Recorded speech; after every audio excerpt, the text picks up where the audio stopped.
মুম্বাই চেন্নাইয়ের পরে AC local এবার বাংলায়।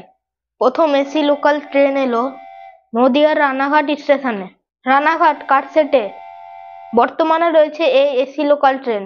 নদিয়া জেলার রানাঘাট, শান্তিপুর, কৃষ্ণনগর, কল্যাণী শহরকে জুড়তে পারে এসি ইএমইউ লোকাল ট্রেন। আপাতত 12টি কোচের 2টো রেক দেওয়া হয়েছে। ট্রায়াল শেষ হয়েছে ইতিমধ্যেই। এই লোকাল ট্রেনের ধরন হবে একটা মেট্রোর মতো। স্টেশনে পৌঁছানোর পরে খোলা হবে দরজা। প্ল্যাটফর্ম থেকে ট্রেন ছাড়লে আবার বন্ধ হয়ে যাবে সেটি। সিঙ্গেল জার্নি অর্থাৎ একদিকে যাওয়ার ক্ষেত্রে 10 কিলোমিটারের জন্য দিতে হবে 29 টাকা ভাড়া। এক মাসের সিজন টিকিটের জন্য খরচ পড়বে 590 টাকা। 11 থেকে 15 কিলোমিটার দূরত্ব যাওয়ার ভাড়া লাগবে 37 টাকা।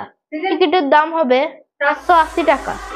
চেন্নাইয়ের ইন্ট্রিগাল কোচ ফ্যাক্টরি থেকে ইতিমধ্যে শিয়ালদা ডিভিশনে পৌঁছেছে ট্রেন। ট্রেনগুলির সর্বোচ্চ গতি 110 কিমি পার ঘন্টা হবে। আর এইগুলি 25 কেভি ক্ষমতা সম্পূর্ণ বৈদ্যুতিক মোটরে চলবে।